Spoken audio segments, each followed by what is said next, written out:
tanggal dan nomor agenda masuk nomor ijazah ke KPU saat proses pendaftaran? Jadi tadi yang dari pertanyaan itu kan sudah sesuai dengan JRA-nya, buku agenda kami musnah ya, sesuai dengan daftar retensi arsip buku agenda. Emang masa retensi penyimpanan arsipnya berapa lama? Kalau buku agenda sesuai dengan PKPU 17 tahun 2023 itu 1 tahun aktif, 2 tahun inaktif. Sebentar. 1 tahun penyimpanan arsip 1 tahun? Ya, Yakin? karena beda-beda. Ya, buku agenda kan tuh agenda. Kan harusnya mengacu ke Undang-Undang Kearsipan ya, itu minimal 5 tahun loh. Minimal. Masa sih 1 tahun arsip dimusnahkan? Pengunjung harap tenang ya. Dari PKPU ya Ibu ya. PKPU-nya KPU RI. Yang mestinya merujuk pada JRA. PKPU nomor berapa coba yang menyatakan dimusnahkan? Tahun 2023. Jadi ada arsip yang bersifat musnah dan tetap. Nah, ini termasuk agenda surat itu termasuk yang musnah. Kalau ternyata ada error di dalam proses autentikasi baik oleh UGM dan KPU, maka isu ini sudah bukan lagi bergeser soal asli atau palsu, tapi pendaftarannya sah atau tidak sah. KPU Surakarta memusnahkan berkas pendaftaran calon wali kota Solo termasuk salinan ijazah Jokowi. Itu yang publik ketahui dari persidangan sengketa informasi di Komisi Informasi Pusat KIP yang mempersoalkan keberadaan salinan ijazah Joko Widodo. Bagaimana sebenarnya posisi salinan ijazah Jokowi di KPU sebagai arsip yang mestinya terjaga dalam konteks sebagai informasi publik dan sekaligus sebagai arsip yang punya nilai kesejarahan. Apakah pemusnahan berkas dan salinan ijazah mantan Presiden Jokowi ini punya legalitas yang pantas atau justru sebaliknya? Kita akan perbincangkan dalam Mimbar Bebas bersama dua narasumber dari ANRI, Arsip Nasional Republik Indonesia, Dr. Muhammad Sumitro, dan Ketua Komisi Informasi Pusat KIP periode 2009 sampai 2011, Alamsyah Saragih. Sebelum memulai podcast Mimbar Bebas kali ini, silahkan Sobat DN subscribe dan nyalakan lonceng notifikasinya. Ikuti juga berbagai isu hangat dan penting dari diskursusnetwork.com dan juga berbagai media sosial kami @diskursusnetwork.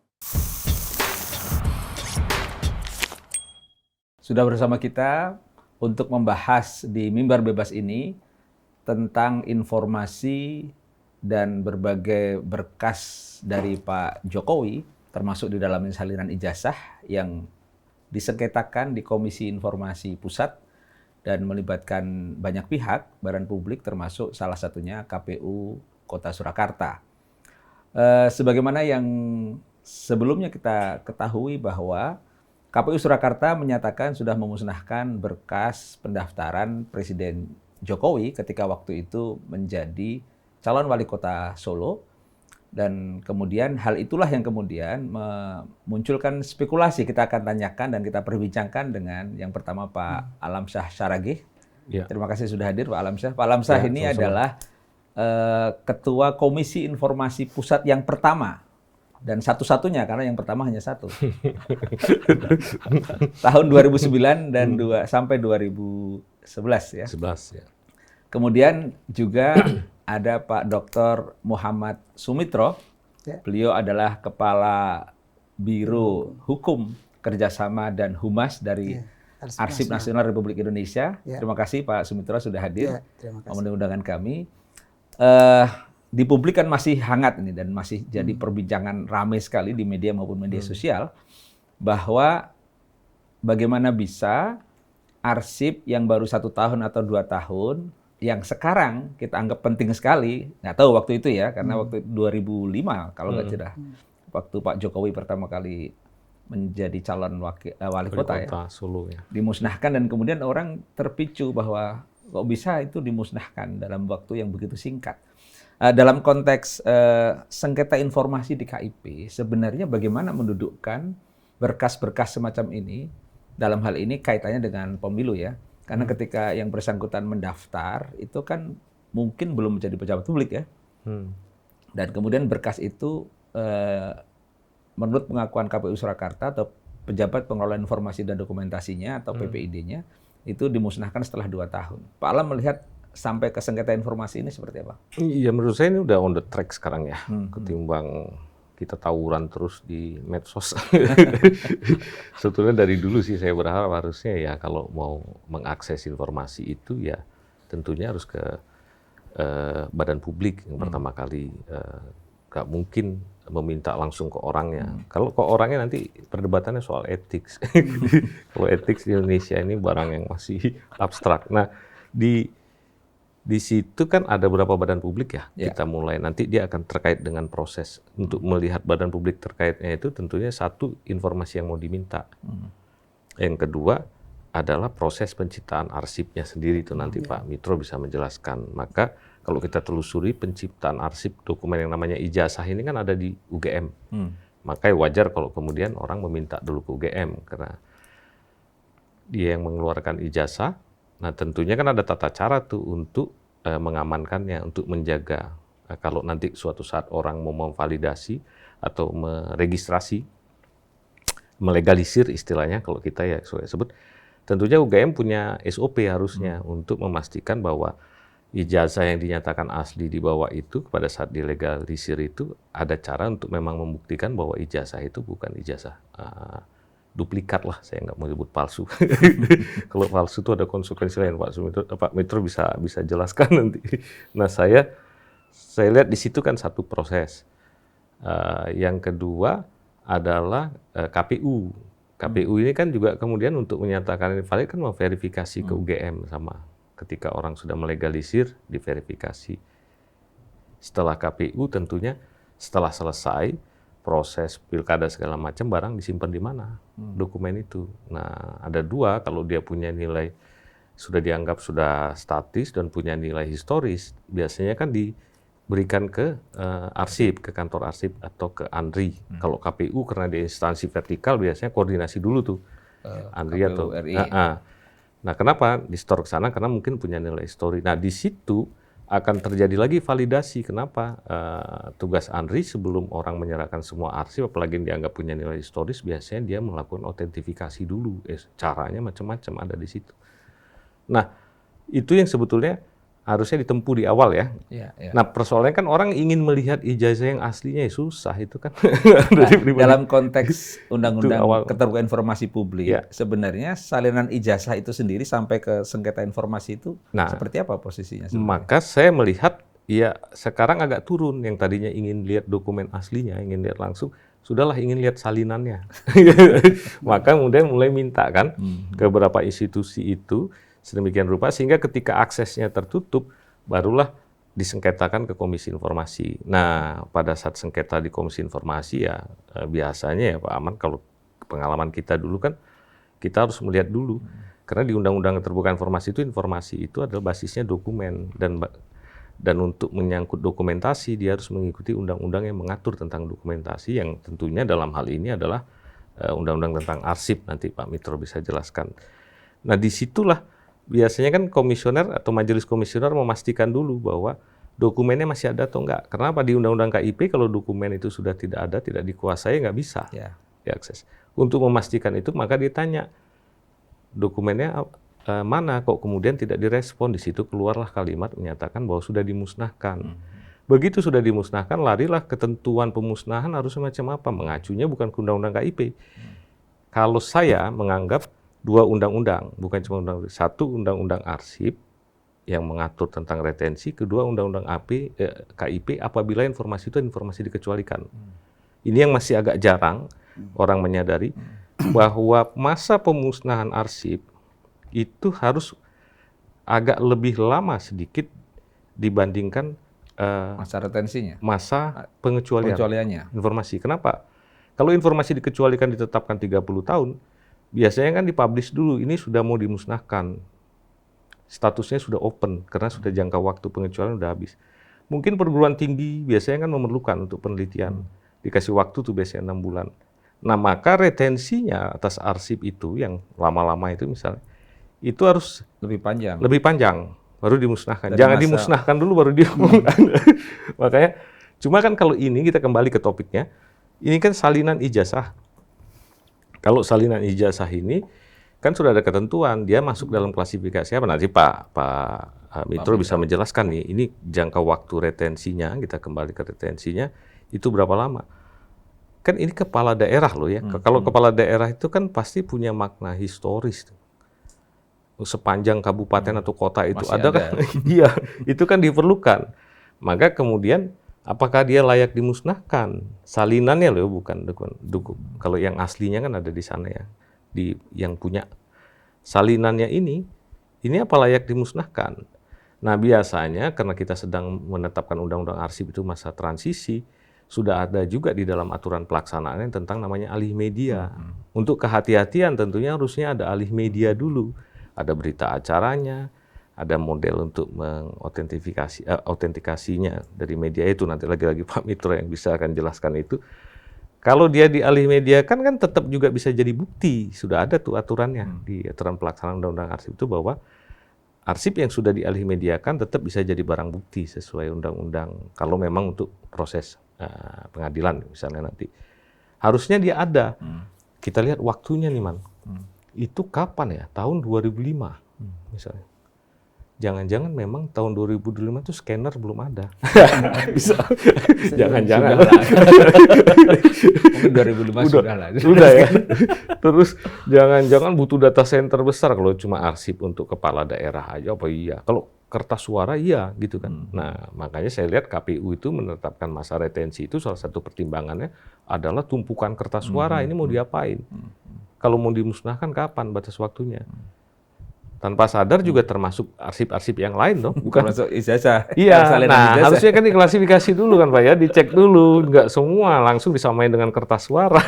Kira-kira mungkin begitulah kalau saya boleh sedikit menebak-nebak apa yang terjadi ya. Ya. Ini menarik karena dipicu dari sengketa informasi di Komisi Informasi Pusat dan sebenarnya juga akses informasi itu kan coba dilakukan di berbagai tingkatan ya. Tetapi ketika menjadi isu dan dinyatakan dimusnahkan, maka orang baru kemudian tersadar bahwa ternyata ada urusan arsip nih, yang selama ini mungkin nggak disebut-sebut. Ada Undang-Undang Keterbukaan Informasi Publik yang mengatur akses informasi, ada Undang-Undang Arsip sebenarnya yang salah satunya mengatur soal otentik. Cara bagaimana menguji otentisitas dari sebuah dokumen, gitu ya. Termasuk pemeliharaan. Nah, termasuk bagaimana tata kelolanya dan segala macam. Kemarin disebutkan dalam persidangan itu baru 1 tahun, kemudian 2 tahun menjadi arsip statis, terus dimusnahkan. Nah, sebenarnya duduk perkara dalam soal arsip ini bagaimana, Pak Mitro? Ya. Supaya kita tercerahkan. Jadi baik Pak Arman. Mumpung ada ahlinya. Dan Pak Alamsyah juga rupanya udah belajar kearsipan juga ini. Nah, untuk menjelaskan terkait dengan apa yang disampaikan Pak Amran dan juga apa yang sedang viral sekarang ini, saya ingin menjelaskan dulu bahwa itu masuk dalam arsip. Nah, kalau di Indonesia, kalau bicara arsip landasan yuridisnya, ini ada 4 sesungguhnya undang-undang yang pernah berlaku. Pertama, Undang-Undang 19 PNRP tahun 1961. Kemudian diganti oleh Undang-Undang Nomor 7 Tahun 71 tentang pokok-pokok kearsipan. Nah, kalau dilihat dari kacamata itu, sebenarnya ijazah yang sekarang lagi viral itu sebenarnya masa penciptaannya waktu IGM kan 85 itu kalau saya salah. Itu sebenarnya berlakunya Undang-Undang 771. Karena Undang-Undang Nomor 43 yang 2009, itu lahirnya tahun 2009. Ya. Jadi peristiwa hukumnya belum ada pada saat itu. Namun sekarang juga 2 undang-undang itu sebenarnya bisa dilihat. Di sisi lain juga orang seringkali mengatakan dokumen. Padahal kalau regulasinya namanya dokumen perusahaan. Itu diatur dalam Undang-Undang Nomor 8 tahun 97. Nah, kembali apa yang disampaikan tadi, bahwa sesungguhnya untuk melihat dokumen yang sedang diperbincangkan sekarang ini sebenarnya tidak bisa hanya dilihat di ujung. Karena dokumen itu dalam kategori arsip itu tercipta, itu ada landasan hukumnya, ada aturan dasarnya. Kalau dulu namanya itu tata persuratan. Nah, kemudian dalam konteks Undang-Undang 43 tahun 2009 tentang kearsipan itu tata naskah dinas. Jadi penciptaan arsip itu kan tercipta karena dibuat atau karena diterima. Itu acuannya adalah tata naskah dinas. Di sana mengatur mulai dari jenis naskah dinasnya apa, kemudian bentuknya apa, kemudian siapa yang berkewenangan untuk menandatangani, kemudian kertasnya seperti apa, logonya seperti apa, itu semua diatur. Makanya sebenarnya untuk melihat itu, sebenarnya lihat dulu tata naskah dinas yang berlaku pada saat terciptanya arsip, misalnya di UGM waktu itu. Di masing-masing instansi ya? Ya, Maksudnya? masing-masing instansi. Arsip Nasional sebagai pembina kearsipan nasional terkait dengan tata naskah dinas hanya mengeluarkan regulasi yang umum, sifatnya pedoman umum tata naskah dinas. Nah, itu menjadi aturan dasar untuk menentukan autentisitas suatu arsip atau katakanlah ijazah. Kita lihat di situ. Nah, kemudian baru kalau kemudian menjadi arsip yang katakanlah menjadi statis, ada lagi namanya bagaimana autentikasi arsip statis. Terkait dengan itu, sebagai pelaksanaan dari Undang-Undang 43 dan juga Peraturan Pemerintah Nomor 28 Tahun 2012, terkait dengan pelaksanaan Undang-Undang 43 itu, Andri mengeluarkan juga kebijakan tentang autentikasi arsip statis. Itu tahun 2023 dengan nomor 1. Di sana diuji itu, karena seharusnya di awal itu pencipta, katakanlah hal ini UGM, memastikan dulu bahwa ini arsipnya otentik. Nah itu, berdasarkan apa? Tata naskah dinas yang berlaku di UGM. Nah itu. Saya mundur sedikit, kalau katakanlah ijazah Pak Jokowi diciptakan tahun 85, maka bisa ikut aturan ini untuk autentifikasi arsip. Aturan yang lama jadi harus ya. Iya, untuk melihat. Autentik. Acuan dasar ketika pada saat penciptaan pembuatannya itu aturan tata naskah pada saat itu. Makanya dirujuk sana. Berarti tahun 85 ya. Iya. Tapi bisa mengacunya kepada Undang-Undang Pokok-pokok Kearsipan yang 71 ya. Tetapi kalau arsip sekarang katakanlah digunakan tahun untuk pendaftaran presiden misalnya. Berarti kan arsip ini tercipta lagi nih bagi KPU. Itu arsip tercipta. Karena salinan itu digunakan untuk pendaftaran. Oke, kalau begitu coba saya dalami ya. Kalau KPU melakukan verifikasi terhadap salinan ijazah misalnya, KPU RI misalnya tahun 2014 waktu itu ya. Itu mungkin tidak cukup hanya ke UGM atau perlu juga atau ke UGM dengan melihat autentifikasinya juga. Ya, ke UGM itu dalam rangka terkait dengan tata naskah dinas, acuan dasar yang digunakan. Untuk mencocokkan apakah arsip ini sesuai dengan tata naskah dinas yang berlaku pada saat itu kan itu. Tapi tidak sampai pada misalnya menguji apakah itu keaslian dan segala macam, nggak sampai ke situ tentu ya. Iya, untuk menguji otentisitas arsipnya dari situ. Tapi kalau tidak, ini kan lari lagi otentisitas arsip statis, katakanlah sudah. Ini sudah jalan nih arsipnya, kemudian diuji. Ujinya adalah kalau di dalam peraturan Andri nomor 1 tahun 2023 itu, secara otentisitas arsip statis itu ya ada 2 kelompok besar metodenya, adalah uji fisiknya, kemudian uji informasinya, kan gitu. Ini yang harus dilakukan. Ini yang sedang diperbincangkan sekarang sebenarnya uji fisik. Ini supaya jelas juga sebelum sampai ke arsip statis ya, supaya publik juga tercerahkan nih. Sebenarnya bentuk-bentuk arsip itu yang terkategorikan di Undang-Undang Arsip apa saja Pak Mitro? Kalau mengacu pada Undang-Undang Nomor 43, di dalam pasal 1 angka 2-nya menjelaskan begini. Jadi arsip itu merupakan rekaman kegiatan atau peristiwa dalam berbagai bentuk dan media sesuai dengan perkembangan teknologi informasi dan komunikasi. Nah, kemudian dibuat dan diterima oleh lembaga negara, kemudian lembaga pendidikan, badan usaha milik negara, kemudian perusahaan, organisasi politik, organisasi kemasyarakatan, dan persorangan dalam konteks kehidupan bermasyarakat, berbangsa, dan bergerak. Itu rumusannya dalam undang. Jadi sangat luas sekali sebenarnya arsip. Medianya tidak terbatas sesuai dengan perkembangan teknologi. Ketika dulu misalnya teknologi komunikasi kita, ya katakanlah dulu ada kertas, bahkan jauh sebelum itu menggunakan batu, kulit kayu, kemudian dinding, gua, itu sebenarnya media komunikasinya. Berarti arsip tercipta dengan media itu. Tapi sekarang ini elektronik, digital kan gitu. Soal kategori tadi itu antara arsip yang statis atau aktif, inaktif dan sebagainya. Seperti apa ininya? Pengkategorisasiannya. Jadi kalau dalam Undang-Undang 43 berdasarkan fungsinya itu arsip dikategorikan ada arsip dinamis dan statis. Di dalam arsip dinamis itu sendiri ada yang namanya arsip aktif, ada inaktif. Kemudian juga ada arsip vital. Nah, demikian. Jadi di dalam kategori arsip dinamis pun ada pembagian Ada lagi pembagian ya. lagi. Ada arsip vital, ada arsip aktif, inaktif gitu ya. Ya, Lah, sampai pada kemudian dinyatakan sebagai arsip statis, itu apa ininya? Batasannya. Batasan-batasannya. batasannya. Ya, saya jelaskan dulu dinamisnya. Hmm. Jadi dinamis ini kalau aktif itu sebenarnya yang intensitas penggunaannya untuk mendukung misalnya unit kerja yang menciptakan arsip itu masih sangat tinggi. Jadi bisa dikatakan ini berkas kerja atau file gitu seperti itu. Jadi kalau biasanya masih ada di meja-meja para pejabat itu. Namun seiring dengan waktu, ketika dia menurun penggunaannya untuk mendukung pelaksanaan kegiatan, itu inaktif. Kan itu. Kemudian arsip vital itu menjadi arsip prasyarat suatu operasional dari suatu organisasi. Pokoknya harus ada itu dan tidak tergantikan dan tidak. Nah, kemudian arsip itu disimpan prinsip dasarnya kalau ada digunakan, maka ditentukan nilai gunanya. Nilai gunanya itu ditentukan dalam jadwal retensi arsip. Nah, itu menjadi acuan dasar untuk melakukan penyusutan arsip. Ya.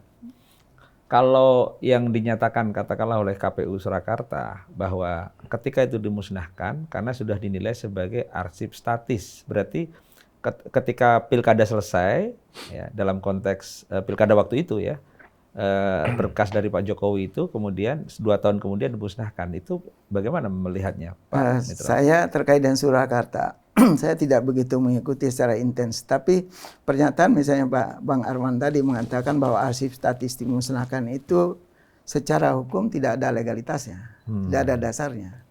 Tetapi kalau yang saya tahu bahwa yang dimusnahkan oleh rekan-rekan di Surakarta itu sebenarnya arsip yang sudah sesuai dengan retensinya, jadwal retensi yang mereka tutup, yang kalau tidak salah itu terkait dengan agenda. Ya. Agenda itu ditentukan 1 tahun masa aktifnya, kemudian 2 tahun yang tadi status akhirnya adalah musnah. Jadi itu masa sebelum pemusnahan kan masa retensinya mesti habis dulu gitu ya? Iya, udah pasti udah habis. Ya. Dan pemusnahan itu juga ada syaratnya, tidak begitu retensinya selesai, itu langsung otomatis musnahkan. Ada syarat Apa lain misalnya lagi. apa? Syaratnya apa? Misalnya tidak dilarang oleh peraturan perundang-undangan, tidak terkait dengan sengketa atau kasus hukum. Jadi itu syarat. Ya. Jadi bahwa retensi ini sebenarnya teknik penilaian, kalau istilah saya itu meramal bahwa ini arsip umumnya begini. Tetapi dengan perjalanannya waktu bisa jadi itu akan dilihat kembali. Tidak bisa dimana karena ini urusan yang luar biasa. Ya, kan ada juga dalam peraturan kepala ANRI itu disebutkan ada masa retensinya yang 2 tahun ya. Kalau itu boleh nilai guna administrasi, ada yang 5 tahun kalau punya nilai hukum, teknologi, ada yang 10 tahun kalau punya nilai guna keuangan lah. Penerapan ini sebenarnya bagaimana dalam konteks KPU Surakarta itu? Nah, sebenarnya itu menjadi acuan dasar kita di dalam memberikan persetujuan atau penyusunan jadwal retensi arsip. Seharusnya itu sudah menjadi standar lah, hal yang standar itu. Ya. Jadi diterapkan di dalam. Jadi artinya kalau setidaknya masa retensi 2 tahun, tapi begitu 2 tahun langsung dimusnahkan, sebenarnya legalitasnya bisa dipertanyakan ya? Ya, saya kira makanya di dalam Undang-Undang 43 itu dinyatakan bahwa pemusnahan arsip itu harus disesuaikan dengan prosedur yang benar. Ya. Itu di samping syaratnya tadi bahwa di samping jangka waktunya udah lewat, kemudian retensinya juga ini tidak dilarang oleh peraturan perundang-undangan dan juga tidak ada kasus yang terkait dengan arsip itu menjadi ini. Jadi jadwal retensi ini bukan satu-satunya rujukan untuk melakukan pemusnahan. Karena kita tahu perkembangan penggunaan arsip itu sesuai dengan perkembangan lingkungan yang. Sekarang kalau tidak ada aspek legalitasnya, ada nggak konsekuensinya dalam konteks kearsipan ya? Katakanlah ada sanksi atau apa yang... Saya tidak ingin mengatakan bahwa ini ini kan gitu loh, karena saya ini hanya mengacu kepada hukum kearsipan yang berlaku. Di dalam Undang-Undang Kearsipan itu diatur tentang pidana kearsipan. Ada 5 pasal kalau tidak salah, termasuk terkait dengan pemusnahan arsip yang tidak sesuai dengan prosedur. Itu termasuk salah satu tindak pidana ini kalau gitu ya. Ya, sama dengan asal memusnahkan gitu bahaya juga 2 ya. 2 itu. 1 Undang-Undang KIP. Undang KIP juga menghilangkan ada informasi. Ya. Jadi kenapa demikian diatur pidana? Kalau saya pahami ini, kan arsip negara ini kan menyelamatkan negara. Ada kebijakan negara, ada uang negara, bisa jadi ada pejabat negara di situ yang diselamatkan. pejabat Jadi negara, hanya betul. bukan sekedar lembaran kertas. Apalagi arsip itu di dalam KUHP, KUHP Perdata menjadi alat bukti. Walaupun dalam bentuk surat. Surat itu kan bagian dari arsip. Dalam Undang-Undang 43 tegaskan bahwa arsip itu sebagai alat bukti yang sah di pengadilan. Nah, itu Tapi nggak bisa ini, Pak, dipungkiri. Ini masuk ke situ tuh, ke ini Pak Alam. Pak Mitra kalau mau minum dulu Pak. Nanti Ya, nggak apa-apa. lebih panjang lagi soalnya. Oh enggak, saya biasa lari panjang. Pak Alam, terkait dengan ini tadi kan ada dua ya yang kita acu lah paling tidak, Undang-Undang Kearsipan, ada Undang-Undang Keterbukaan Informasi Publik. Untuk sampai pada sengketa informasi, ini kan orang juga bertanya mengapa segitunya sih orang mengakses informasi tentang ijazah, meskipun ini ijazah Pak Jokowi yang mantan presiden ya. Dalam konteks Undang-Undang KIP, posisi ijazah seseorang itu sebenarnya seperti apa di satu badan publik, misalnya katakanlah di UGM gitu. Apa benar itu informasi yang memang dikecualikan atau seperti apa? Iya, macam-macam kontroversi ya orang. Kalau menurut saya, ijazah itu kan bagian dari riwayat hidup, kapabilitas seorang ya. yang memang pada prinsipnya itu merupakan informasi pribadi yang dikecualikan, bahkan tidak punya jangka waktu pengecualiannya, gitu ya kalau dokumen seperti itu. Tapi itu pasal 17 huruf G dan huruf A. Tapi ada pasal 18 yang menyatakan tidak termasuk informasi yang dikecualikan sebagaimana huruf G dan H itu ya maksudnya informasi pribadi tadi sepanjang satu pihak yang datanya diungkap memberikan persetujuan tertulis. Itu A-nya. B-nya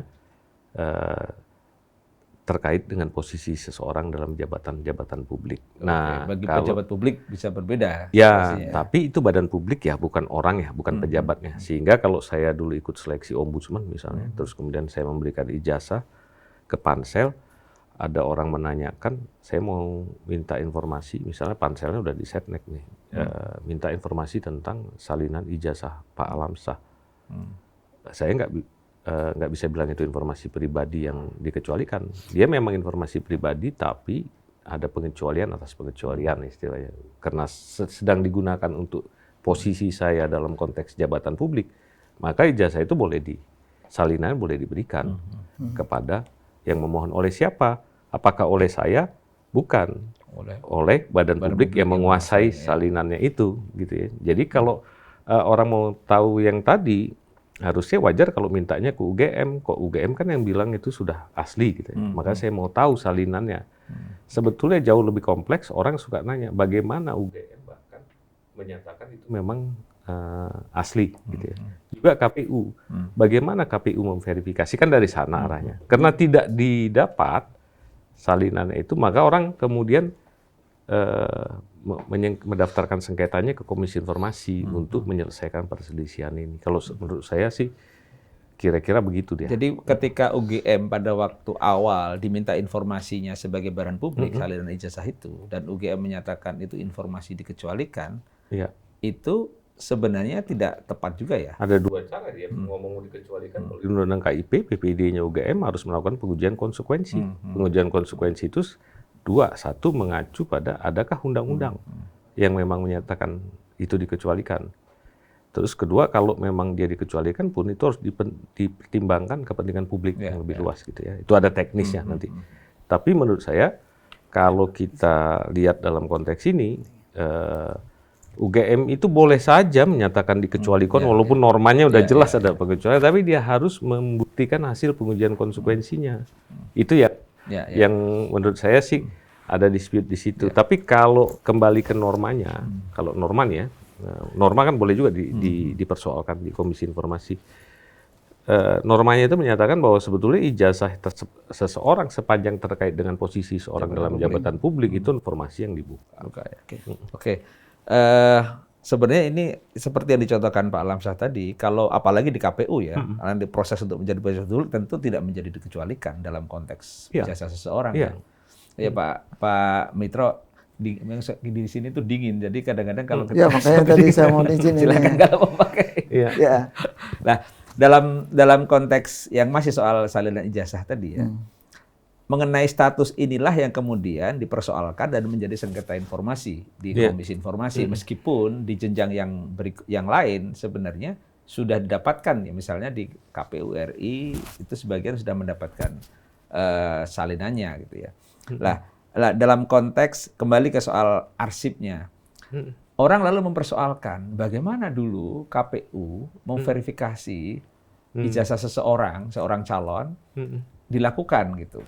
Pada umumnya hanya mendasarkan pada sepanjang itu ada legalisasinya atau legalisir kalau orang bilang dulu ya.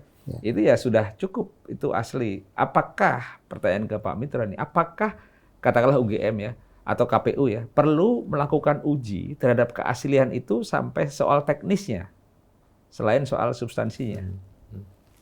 Ya, saya kira begini, terkait dengan otentisitas suatu arsip. Memang katakanlah ini kan KPU ini kan pencipta kedua dari arsip. Pencipta pertamanya kan sebenarnya UGM karena membuat ijazah itu. Kemudian KPU tercipta arsipnya karena diserahkan oleh Pak Jokowi sebagai persyaratan dalam pencalonan presiden. Itu tercipta karena arsip tercipta karena juga diterima, bukan hanya karena dia buat. Nah, terkait dengan itu, karena ada amanat undang-undang mengatakan bahwa penciptaan arsip itu di dalam undang-undang 33 kata terkait dengan otentisitas arsip. Kemudian dalam PP-nya 36. Jadi 66 kata terkait dengan otentik. 69. Untuk menjamin bahwa 69 untuk menjamin bahwa arsip yang dikelola itu harus otentik. Maksudnya nah, terkait 69 dengan itu 69 syarat kali gitu. katanya. Penciptaan arsip. Jadi ini untuk memastikan sebenarnya arsip itu harus otentik. Ya. Bagaimana memastikan misalnya KPU ini kan sebagai pencipta kedua dari salinan fotokopi ijazah itu. Sebenarnya harus ada karena yang pertama tadi kan pencipta arsip harus memastikan dan menjaga otentisitas arsip yang tercipta dari tata naskah ini. Berarti ketika diserahkan ini juga KPU harus memastikan ini otentik atau tidak. Nah, bagaimana metodenya? Saya kira banyak metodenya yang bisa dilakukan. Tapi yang pastikan ini otentik. Baru kemudian digunakan. Makanya dalam konteks kearsipan itu tidak pernah mengenal katakanlah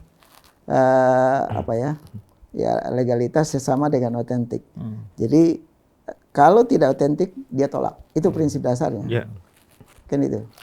Atau kalau gitu katakanlah KPU ya, begitu sudah ada legalisasinya, maka dia tidak harus melanjutkan pada menguji bahannya segala macam, nggak harus begitu ya, karena secara legalitas kan ada absah gitu. Gimana menurut itu, Pak Mitra? Kalau menurut saya sebenarnya untuk memastikan itu legalisasi atau otentik, kalau dari sisi proses ya saya ingin sampaikan bahwa proses autentikasi itu, nah itu harus memang melihat itu proses harus ininya yang asli kan itu. Ada tata caranya. Iya. Verifikasi otentisitas itu harus dilakukan. Nah, itu bagaimana caranya? Ya sebenarnya mau nggak mau dia harus melihat kan itu. Itu yang ya kalau boleh itu dikatakan yang otentik ya. Itu yang benar gitu. Ada aturan gitu. Cuman kan kita main gampang aja. Saya menyampaikan fotokopi KTP ya Mas Arman sah-sah aja. Nah, tapi ketika persoalannya timbul, ini otentik atau tidak? Bapak tadi kan udah terima. Kan ini kan ada dua ya. Otentik itu dari sisi keaslian, mau bahan segala macam itu satu hal. Kemudian legalitas itu hal yang baru lagi ya. Katakanlah antara formil dan material gitu lah kira-kira mudahnya ya. Formilnya karena ada legalisasi, maka itu absah, dokumen absah ya. Tapi soal otentik dalam konteks materialnya, ini yang seringkali kita nggak pernah dengar tuh ada uji seperti itu. Gimana Pak Alam? Itu nanti ya. Ini saya lihat di ujung-ujungnya kalau masih berdebat di situ, nanti orang lari ke ombudsman nanti. Kenapa saya bilang ke situ? Orang ingin tahu akhirnya ini ada maladministrasi nggak dalam proses verifikasi oleh KPU gitu. Termasuk legalisir oleh UGM. Nah, kalau sudah begitu itu akan rame itu nanti. Akhirnya itu badan-badan publik ini kemudian akan tertarik juga untuk ke sana. Jadi saya mikir kalau melihat seperti ini ya pertanyaannya Mas Aman tadi ya, ini gimana statusnya? Ya kita lihat dong tata cara di KPU untuk memverifikasi. Cara memverifikasinya tentu salah satu mendatangi pencipta arsipnya. Apa yang dilakukan di sana mungkin terlalu mewah lah kalau sampai cek laboratorium itu terlalu sophisticated. Yang dia cek oleh UGM, mana SOP-mu untuk mencek otentifikasi sebelum menetapkan ini legal. Kan legalisir itu artinya kan legal dianggap. Maka UGM kan akan menceritakan, ini bodoh-bodohnya nih misalnya. Kami itu punya dokumen asli fotokopi semua ijazah yang diterbitkan itu kami fotokopi dulu. Sehingga kemudian suatu saat ketika orang mau melegalisir, kami cek ijazah yang dia bawa ini duplikat kah? Atau itu dilihat paling tidak identik nggak dengan pertama kali dengan fotokopi kami misalnya. Nah kalau kemudian ternyata tidak sesuai, itu kan diverifikasi tuh oleh KPU. Kalau tidak sesuai, ya berarti kan masih meragukan legalisirnya bagi KPU. Itu jadi persoalan. Yang bahaya tuh ininya Mas Aman, jangan-jangan perguruan tinggi kita selama ini nggak punya tuh SOP untuk melegalisir bagaimana mengotentifikasinya. Ini kan udah agak canggih nih yang dilakukan oleh Pak Mitro dan kawan-kawan dengan undang-undang yang baru. Itu tahun 85 loh. Iya. Saya nggak kebayang ada SOP-nya ada atau enggak ada.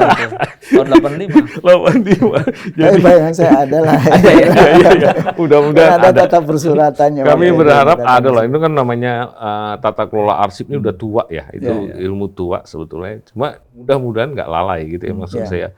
Sehingga kemudian itu bisa dicek. Kalau dia lalai itu udah terjadi maladministrasi. Udah dari Komisi Informasi orang datang lagi ke Ombudsman. Kalau udah Ombudsman udah setengah. Oh iya, Pak Alam Syahidi juga pernah jadi komisioner Ombudsman satu periode. Jadi beliau sangat menguasai ya. Ya kira-kira begitu sih. Jadi kalau untuk ke Komisi Informasi bukanlah tempat untuk membuktikan apakah asli atau palsu.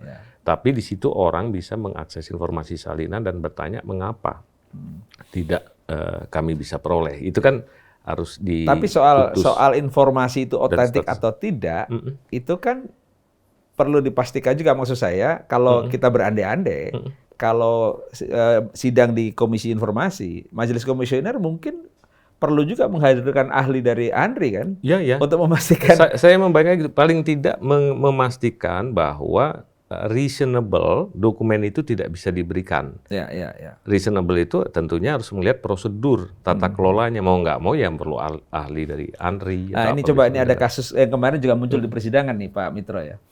Jadi Ketua Majelis Komisioner itu Bu Vici itu menunjukkan bahwa jawaban dari UGM itu hanya kertas seperti ini dan kemudian tanpa ada apa-apanya, ya kertas print out aja gitu. Kemudian dipertanyakanlah ke PPUD UGM ya. Ini jawaban resmi. Iya, karena nggak ada apa-apanya, nggak ada tanda tangan, nggak ada. Nah, dalam konteks arsip ini sekali lagi karena akses informasi itu kan ke badan publik diharapkan mendapatkan dokumen resmi. Iya kan? Nah, dari sisi arsip itu seperti apa posisinya, legalitasnya segala macam. Kalau informasi yang diberikan ya cuma secari kertas dengan print out gitu. Ya, kalau bicara arsip memang tidak bisa lepas dari ya autentik. Nah, untuk autentikasi arsip lihat dalam tata naskah dinas. Lazimnya dalam tata naskah dinas itu, kalau surat keluar itu bicaranya ya penggunaan kop. Kop suratnya ada, kemudian siapa penanggung jawab terhadap surat itu, yang tanda tangannya apa. Kemudian dilihat juga formatnya seperti apa. Itu jelas di situ. Oke, clear ya. Walaupun kemarin baru sidang pendahuluan, jadi kita udah terlalu cepat itu sebenarnya mengikuti situ. Itu sudah masuk ke substansi seolah-olah. Kemarin kan sidang pendahuluan itu kan baru mencek bahwa sudah segala macam legal standing gitulah ya biasanya. Walaupun sih orang kan tanpa sadar kadang-kadang masuk ke substansi. Makanya majelis beberapa kali saya lihat kadang mengingatkan itu nanti gitu. Tapi ini bagus juga sih karena persidangan masih berjalan. Mungkin majelis bisa mempertimbangkan untuk menghadirkan beberapa ahli yang memang mungkin bagi publik juga penting untuk tercerahkan kan konteks untuk mengedukasi publik juga bahwa dalam konteks informasi yang berbasis dokumen terutama ada aspek arsip, ada aspek otentik atau tidak otentik yang mungkin tidak sepenuhnya diuji di Komisi Informasi, tapi setidaknya bagi proses edukasi publik itu penting. Itu Pak Mitra melihatnya kalau selama ini dalam proses-proses yang menyangkut informasi atau di di kasus-kasus hukum itu ada yang mengundang ANRI sebagai ahli cukup banyak nggak Pak prakteknya?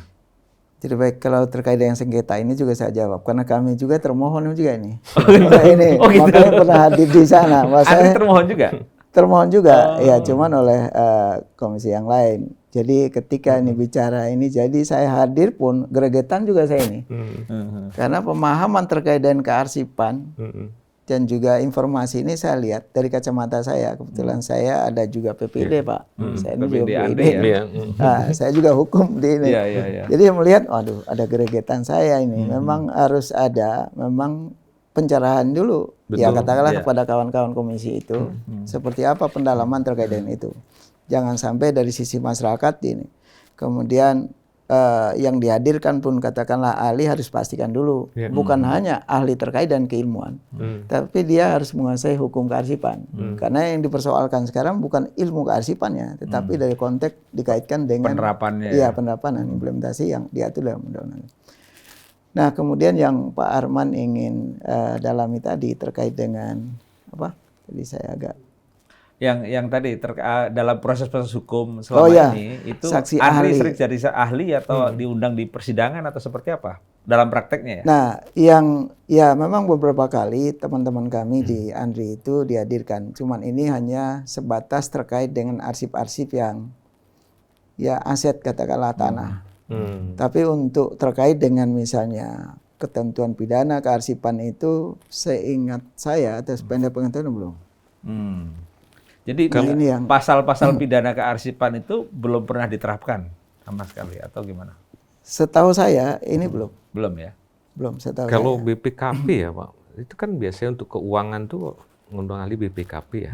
Tapi kalau dokumen-dokumen itu pengadilan biasa mengundang Andri nggak sebagai pembina? Ya, pengadilan menghadirkan Andri karena memang penggugat itu menggugat Andri gitu Andri menjadi pihak kalau gitu ya? Menjadi pihak. Bukan sebagai ahli ya? Ada juga sebagai ahli 1 atau 2 kali pernah di kawan-kawan kami itu dihadirkan di sana. Nah, dalam konteks pemilu sekarang ya, sebenarnya KPU sebagai penyelenggara pemilu itu kan akan terus-menerus dia menciptakan arsip ya, memproduksi arsip.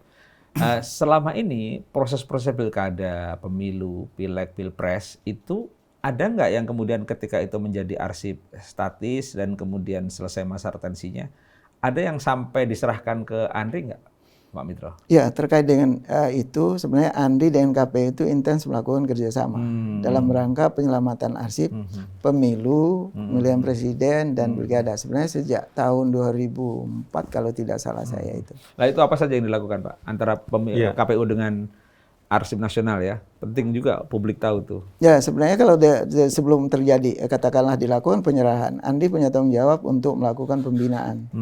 Nah, pembinaan terhadap seluruh lembaga negara pemerintah daerah dilakukan oleh Andri, termasuk dalam hal ini KPU.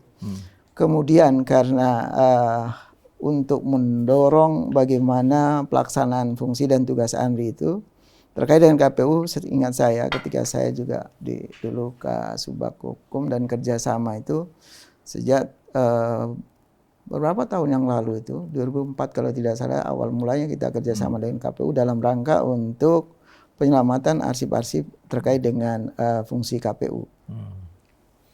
Kalau misalnya seperti yang sekarang ini ya, arsip-arsipnya Pak Jokowi dan segala macam karena beliau dari wali kota, gubernur, presiden, ada nggak yang kemudian sudah sampai ke Andri? Saya tidak berarti nanti mintalah ke Andri, enggak ingin tahu aja kalau.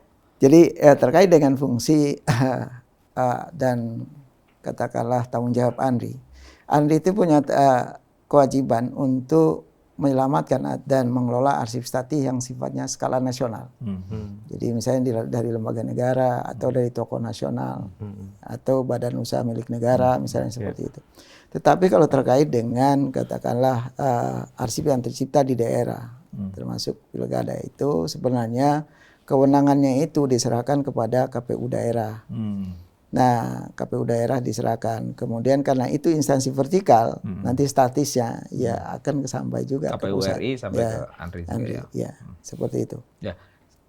Sekarang ini kan kemudian orang jadi tersadar ya bahwa sangat mungkin pengelolaan arsip di lembaga-lembaga negara, terutama kita bicara soal KPU, mungkin saja tidak cukup ideal sebenarnya. Sehingga ketika dipersoalkan, diminta akses informasi, mungkin pakai pasal-pasal bahwa tidak dikuasai atau sudah dimusnahkan atau apapun lah gitu. Itu yang untuk lah. Kalau itu terjadi, sebenarnya apa yang mestinya diantisipasi ya, baik bagi institusi itu atau mungkin Pak Alam kalau di Undang-Undang KIP kan ada ya, badan publik itu bisa menolak memberikan informasi kalau itu informasinya tidak dikuasai gitu. Ya, pertama kan tentu kalau informasinya tidak dikuasai, kedua belum didokumentasikan misalnya, atau bahkan memang dokumennya tidak ada di situ. Tapi kan sampai ke sananya itu pertanyaannya bagaimana mereka untuk menetapkan. Ini kan konteksnya misalnya ya, untuk ini adalah sampai memusnahkan. Mungkin relevansinya tadi mungkin dengan Pak Mitro tadi Pak, untuk KPU ini sebelum nanti badan publik itu mau menolak berdasarkan dokumennya sudah tidak ada, karena ada pertanyaan orang tuh sesuai dengan undang-undang, apakah sudah ada pemindahan, pengalihan media? Oke, kalau belum, karena pengalihan media ini bisa jadi dokumennya tetap statusnya bisa jadi barang bukti juga di PP-nya kan begitu Pak ya, diatur. Nah, tapi berikutnya pada saat mereka menetapkan jangka waktu retensi pemusnahannya itu pertanyaannya, ini saya agak bias-bias orang gaya ombudsman. Pertanyaan, apakah Anda sudah berkonsultasi dengan pembina? Ya, betul. Pembinanya siapa? Andri. Biasanya gitu. Kok Anda bisa menetapkan ini bisa dimusnahkan, salinan ini kan biasanya begitu. Karena kan itu governance ya. Kalau ombudsman larinya ke sana. Kalau dibilang kami belum berkonsultasi karena kami di Solo, kami konsultasinya ke KPU. Di KPU ditanya, dalam Anda memberikan advice kepada daerah, apakah Anda sudah konsultasi ke pembina? Biasanya begitu. Tadi ada hubungan yang erat sekali KPU RI dengan Andri kan? Sehingga kan waktu dia mau menentukan, misalnya Mas Saman, ini boleh dimusnahkan nih salinan setelah sekian lama yang ijazah. Kan dia harus konsul dulu tuh. Lihat di SOP-nya memang benar. Waktu bikin SOP itu kan konsul tuh. Kayak konsul dulu harusnya dengan Andri. Andri akan bertanya biasanya, menurut nilai gunanya, apakah ada aspek historis? Nah, di situ kan perdebatan. Ini luar biasa Pak Alam. Sampai di situ tuh sudah wilayah yang harusnya itu publik jadi tercerahkan juga, dan kemudian KPU termasuk UGM itu harusnya sudah mulai berpikir untuk memperbaiki tata kelola atau tata naskahnya. Gitu. Saya kira ini momentum yang baik Pak Mitro. Pak Mitro sebagai orang Andri ya. Dan ini momentum yang baik untuk mengedukasi publik, bahkan mungkin saja para petugas arsip, arsiparis atau pejabat publik ya yang bertanggung jawab juga di instansi masing-masing. Merasa urgensinya. Kalau yang selama ini terjadi, katakanlah ini kaitannya sama KPU tadi. Hubungan antara KPU dengan Andri, apakah sampai pada proses-proses sebagai Andri sebagai pembina ya? Proses yang detail seperti itu, Pak? Ya, saya kira begitu. Karena dalam undang-undang yang disampaikan Pak Alam saat tadi sebenarnya sudah menyampaikan undang-undang kearsipan itu. Tapi saya sebelum jawab itu sebenarnya tadi, apakah kondisi kearsipan Indonesia itu begitu ini Pak Alam tadi. Nah, memang kami untuk memastikan bahwa undang-undang itu dilaksanakan. Itu ada namanya fungsi dari Andri itu adalah pengawasan kearsipan. Pengawasan kearsipan ya. Sebelum dilakukan pengawasan itu sebenarnya kami ada gerakan sadar tertib arsip. Arsip ini urusan wajib, tapi kami lihat itu kewajiban mengurusnya masih sangat jauh. Nah, itu yang pernyataan tadi. Kemudian apa yang disampaikan Pak Arman tadi terkait dengan memang di dalam kebijakan kearsipan itu Andri memang tingkat nasional. Kemudian ketika terkait dengan penyusutan, Andri punya tanggung jawab untuk pertama mengeluarkan pedoman retensi arsip. Itu menjadi acuan dari KPU katakanlah salah satu itu untuk menyusun jadwal retensi arsip. Sebelum jadwal itu ditetapkan oleh pimpinan KPU, dia konsultasi dulu ke Andri. Bentuknya apa? Dia memberikan persetujuan. Nah, persetujuan bahwa ini sesuai karena kami ingin menjaga bahwa undang-undang kearsipan dilaksanakan oleh karena sangat bisa jadi. Ini kan kita menjaga yang sifatnya nasional dan berkelanjutan untuk generasi yang akan datang. Jangan-jangan yang sangat penting untuk generasi yang akan datang oleh katakanlah dimusnahkan oleh ini sebenarnya kepentingan dari Andri mewakili negara terkait dengan ini. Kita coba ya, kita menelusur jejak sejarah dulu ya. Kan kita pernah ada satu waktu kontroversi mengenai ketiadaan surat yang otentik surat perintah 11 Maret ya. Nah, itu Yang contoh dari yang Presiden konkret. Soekarno ke Pak Harto waktu itu Sampai ya. ada 3 versi. Nah, kan kita tahu kontroversinya bahwa pada waktu itu surat perintah 11 Maret itu dari Presiden Soekarno ke Soeharto sebagai pemegang kendali keamanan waktu itu, dan kita tahu kemudian setelah itu Pak Harto jadi presiden. Mungkin saja waktu itu ya surat perintah biasa, tidak dimaknai sebagai punya nilai kesejarahan barangkali pada waktu itu. Tapi setelah nggak ada, hilang, bahkan sampai sekarang ada berbagai versi. Nah, hal-hal seperti itu kan sebaiknya tidak terulang ya. Nah, yang pertama saya ingin tanyakan ke Pak Mitro, yang proses surat perintah 11 Maret itu untuk pembelajaran kita ya, sebenarnya apa yang terjadi sebenarnya Pak Mitro? Kalau saya, ya mungkin terkait dengan Super Semar ini saya nggak ingin Nah, tapi saya ingin jawab begini. Kalau Super Semar saya mungkin momentum lain. Tapi saya ingin nyatakan begini, bahwa karena ada pembelajaran sejarah seperti itu, makanya dalam Undang-Undang 43 itu diatur tentang arsip terjaga. Ya, arsip terjaga itu ya. pelajaran penting arsip dari terjaga itu. itu pelajarannya ya.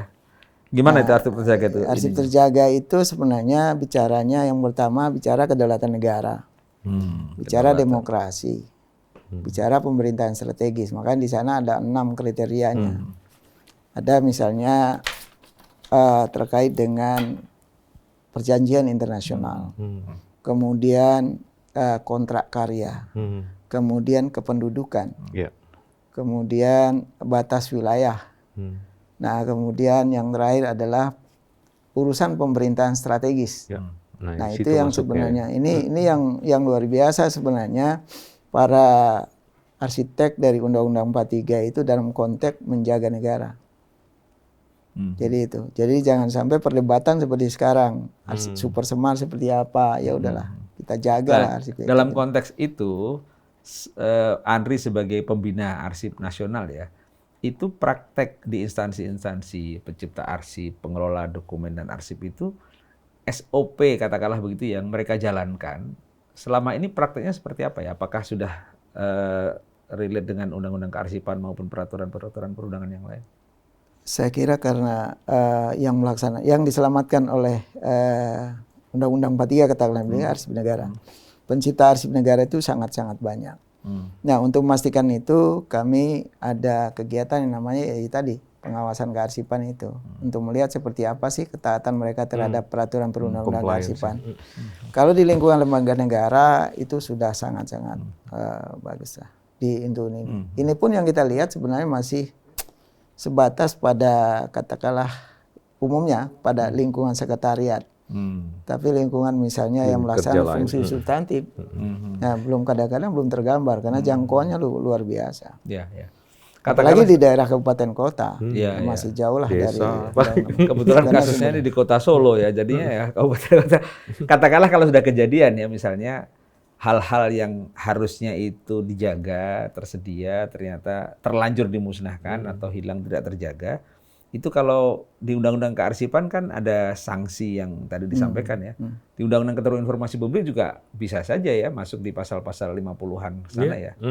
Itu selama ini prakteknya kita nggak pernah dengar sih bahwa sanksi itu diterapkan gitu. Ada, tapi lebih pada sudah diputus terbuka tidak diberikan. Tapi kalau pelenyapan dokumen yang memuat informasi atau belum ada sih. Saya lihat yang sampai pada sanksi pidana ya.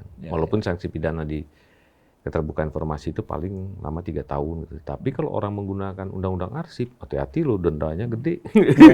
Jadi kalau menurut saya itu kan, apalagi statusnya udah masuk kriteria arsip terjaga loh, karena menyangkut fungsi pemerintahan strategis. Jadi maksud saya ya KPU ya harus hati-hati lah dalam hal ini, termasuk UGM juga. Oke lah, memang penciptaannya tahun 85. Tapi ketika terjadi aktivitas penggunaan ulang pada tahun-tahun berikutnya, maka berlaku undang-undang yang sekarang loh, jangan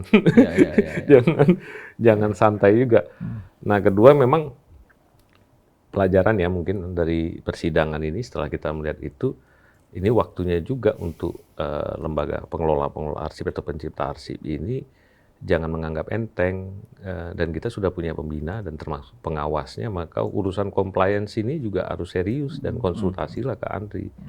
Yang kedua ya, Kementerian Keuangan ya maksud saya juga jangan menganggap ini enteng sehingga Andri dikasih anggarannya ala kadar. Kecil gitu ya. Jadi ini pelajaran aja begitu pentingnya ya. Ya. Karena bangsa ini gampang lupa. Jadi saya takutnya setelah ini lupa kita melakukan perbaikan. Tapi apapun case ini kan menurut saya harusnya ada perbaikan. Iya. Itu sih. Jangan sampai menunggu kasus lain baru ingat Iya. lagi ya. Nah ini konteksnya ini momentum bagi Andri juga dalam bahwa masyarakat termasuk para penyelenggara negara dalam konteks arsip ini perlu juga terus-menerus ya. Jangan sampai dengan kasus-kasus gitu ya. Karena dalam konteks sengketa informasi di Komisi Informasi itu seringkali informasi yang diakses itu pada akhirnya nanti digunakan untuk bukti-bukti hukum kan. Iya, iya. Konteksnya kan itu ya. Nah, karena itu menjadi bukti hukum, maka menjadi penting jangan sampai yang diakses dari putusan Komisi Informasi lalu diakses ternyata nggak otentik misalnya gitu. Itu kan jadi persoalan berikutnya ya. Nah, dalam konteks ini kira-kira kalau dari sisi arsip kita benahi nih, artinya supaya soal otentisitasnya mungkin tidak lagi dipertanyakan, itu apa yang mestinya dilakukan oleh para pencipta arsip dan para penyelenggara di instansi-instansi itu, Pak? Ya, dalam konteks Undang-Undang 43 sudah tegas sebenarnya. Yang harus dimiliki oleh pencipta arsip itu memang instrumen dasar dalam yang terkait dengan arsip itu ya tata naskah dinas mereka harus punya. Kemudian harus dilaksanakan oleh seluruh elemen terkait dengan tata naskah dinas. Nah, kemudian punya harus klasifikasi. Klasifikasi ini penting untuk memberkaskan. Nah, acuan pemberkasan kita, jadi informasi yang terkait dijadikan satu. Sama seperti misalnya berkas perkara, kan berkaitan menjadi pemberkasan satu. Nah, sekarang ini kan kadang-kadang ada sebagian kecil yang lain di mana itu tidak memberkas. Kemudian karena arsip itu setiap saat tumbuh dan nilai gunanya juga berbeda, maka perlu ada jadwal retensi arsip. Jadwal retensi arsip ini harus digunakan secara tepat. Pemahaman misalnya retensi sekian tadi harus dibacanya secara tepat. Kemudian terkait dengan informasi juga, ini bicara hak daripada masyarakat untuk memperoleh informasi. Ada namanya sistem klasifikasi keamanan akses. Jadi diatur di sana kategori informasi siapa yang boleh. Nah itu yang harus dimiliki oleh. Nah juga yang paling penting juga adalah bagaimana dukungan daripada setiap pencipta arsip itu, sumber daya kearsipannya seperti apa. Nah tadi sudah disinggung oleh beliau tadi Pak Alamsyah, urusan wajib tapi kadang-kadang sumber daya anggarannya sangat kecil. Support aja biar budgetnya naik artinya ya. Jadi tapi kita ini kan ada di era yang begini terbuka ya. Apalagi setelah Undang-Undang Keterbukaan Informasi Publik, lalu orang setelah 15 tahun lebih ini kemudian orang mulai aware bahwa oh ternyata bisa diakses ya. Tapi ternyata itu tadi penyelenggara pencipta arsip itu mungkin level untuk mengelolanya belum seperti yang mungkin diharapkan oleh publik pada umumnya, karena publik juga dimanjakan dengan akses informasi yang begitu gampang di media sosial, di media setiap saat bisa. Nah, dalam konteks informasi dan arsip ini kan pada akhirnya kan bisa menjadi bukti hukum tadi ya. Iya, betul. Nah, oleh karena itu satu soal otentisitas, kedua soal bagaimana akses. Tapi yang lebih penting sebenarnya kan di negara demokrasi itu salah satu indikatornya kan kebebasan orang mengakses informasi ya. Nah, dengan kasus ini kira-kira itu akan mengurangi orang enggan untuk mengakses informasi karena nanti ada yang ditersangkakan lah ini itu. Pak Alamsyah melihatnya gimana? Iya, kalau ininya kan menurut saya sih kita kan nggak bisa mencegah, itu hak orang ya. Salah satu untuk. Nah, yang paling penting sih kalau menurut saya bagaimana sidang ini kemudian nggak melebar juga. Dia ada pada porsinya itu, Mas Ahmad. Sehingga kemudian ketika orang sudah bisa mendapatkan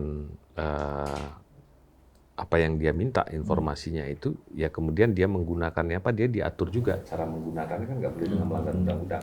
Tapi kalau dia menganggap ini ada sebuah penyimpangan, dia mau mengadukan, tujuan Undang-Undang Keterbukaan Informasi salah satu memang untuk akuntabilitas penyelenggaraan negara kan, itu boleh aja dilakukan, nggak ada masalah.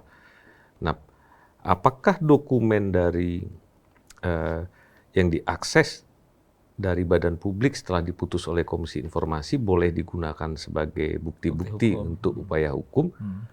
Karena proses pencinta arsipnya sudah dijamin bahkan oleh peraturan perundang-undangan, bahkan sepanjang dia sudah diautentikasi ya, itu memang sah untuk jadi bukti hukum. Maka tinggal mengikuti prosedur di dalam penegakan hukumnya. Kalau itu biasa pengacara-pengacara atau apa udah paham ya bagaimana. Tapi kalau ditanya apakah bisa untuk jadi bukti atau tidak, dia memenuhi syarat. Kalau dia memang sudah terbukti ya, sudah autentifikasinya udah benar dan lain sebagainya, ya bisa. Nah, tapi bahkan juga kalau ditemukan ternyata autentifikasinya bermasalah, justru kan dia juga punya dasar untuk menyatakan bahwa menurut kita sebagai pelapor ada upaya perbuatan melawan hukum, misalnya begitu. Bentuknya apa dan terbukti atau tidak nanti urusannya di pengadilan, bukan bukan di si pelapor. Jadi menurut saya sih setidak-tidaknya kalau Komisi Informasi itu bisa memutus apa ini terbuka statusnya, dan kemudian kalau atau tertutup, kalau dia terbuka teknis dan cara pemberiannya macam apa, maka itu yang kemudian harus dipenuhi oleh badan publik kalau memang terbuka. Kalau dia tidak setuju tentunya akan banding. Nah itu kelemahan sendiri di Undang-Undang Keterbukaan Informasi itu bisa sampai lama sampai kasasi. Tapi setidak-tidaknya yang memperkarakan ini bisa memiliki satu informasi atau dokumen yang bisa jadi barang bukti mereka untuk melakukan upaya hukum lebih lanjut. Nah, di Komisi Informasi ini kan soal aksesnya, tapi soal otentik atau tidaknya kan di Arsip Nasional ya. Nah, kembali ke akar kasus ini awalnya kan soal ijazah Pak Jokowi ini. Ya. Kalau ijazah Pak Jokowi ini katakanlah orang mempertanyakan otentik atau tidak, itu selama ini kan yang menyatakan itu baru di pihak kepolisian ya. Bahwa itu asli identik dia bukan otentik. Ya. Nah, bukankah itu mestinya wilayahnya Arsip Nasional kalau itu disodorkan ya, apakah ini otentik atau tidak? Benar nggak itu Pak? Pencipta dulu. Pencipta. Ya, jadi ya saya kembali ke undang-undang bahwa yang pertama yang menentukan atau yang bisa memastikan itu otentik adalah penciptanya. Berarti yang pertama UGM. Acuannya adalah tata naskah dinas menjadi dasar dari pembuatan arsip itu, katakanlah itu. Nah kemudian karena arsip juga sudah tercipta, yang kedua di KPU, maka KPU juga harus menentukan bahwa itu ini amanah dalam undang-undang kearsipan. Jadi undang-undang kearsipan itu bukan hanya untuk Andri, tapi termasuk pencipta arsipnya. Jadi karena itu saya sampaikan tadi ada 69 kata terkait dengan otentik dalam Undang-Undang 43 dan maupun dalam peraturan pemerintah nomor 28. Nah, Arsip Nasional dalam hal ini sebagai pembina kearsipan sekaligus memiliki kewajiban untuk mengelola arsip statis yang skala nasional, itu akan menentukan autentisitas arsip yang ketika menjadi statis. Ya kan itu. Nah, di dalam undang-undang itu juga ditentukan pencipta arsip dalam rangka penyerahan arsip statis ke Andri harus memastikan otentik. Andri boleh menolak ya atau wajib mohon maaf dalam undang-undang saya lupa, pokoknya Andri dalam hal ini menolak kalau itu tidak otentik. Kan itu. Nah, itu yang tapi yang menentukan otentik atau tidaknya di awal adalah pencipta arsip. Pencipta arsip. Jadi katakanlah di beberapa level itu ya. Katakanlah persidangan ini di luar KIP ya. Misalnya persidangan yang menentukan apakah ijazah itu asli atau tidak semata-mata hakim. Oh ya. Iya kan? Iya. Tapi hakim bisa meminta pendapat ahli atau dari Andri, mungkin dari UGM-nya kan gitu ya. Iya. Betul. Jadi inisial malah sebetulnya ini kalau kita ini sekedar challenge saja untuk teman-teman yang sudah setengah mati fight untuk ini gitu ya. Bukan saya mau memprovokasi. Jadi maksud saya di Komisi Informasi itu untuk menentukan status. Tapi setelah di proses sidang itu kan proses dicek tuh. Kalaulah nanti ya kemudian mohon informasi ini sudah mendapatkan salinan itu dan kemudian dia ingin tahu apakah autentikasi yang dilakukan di UGM atau di KPU itu valid atau tidak, itu yang lebih penting ketimbang memaksa untuk memastikan dokumennya asli atau tidak. Kalau menurut saya, kalau ternyata ada error di dalam proses autentikasi baik oleh UGM dan KPU, maka isu ini sudah bukan lagi bergeser soal asli atau palsu, tapi pendaftarannya sah atau tidak sah, Man. Ke tahap selanjutnya. Metode autentifikasinya tadi pakai yang ini ya undang-undang arsip tadi ya. Iya. Pak, Iya, ya. Jadi kalau autentikasi autentifikasinya suatu ada maladministrasi, Iya. nggak sah, Man. Itu yang mengerikan.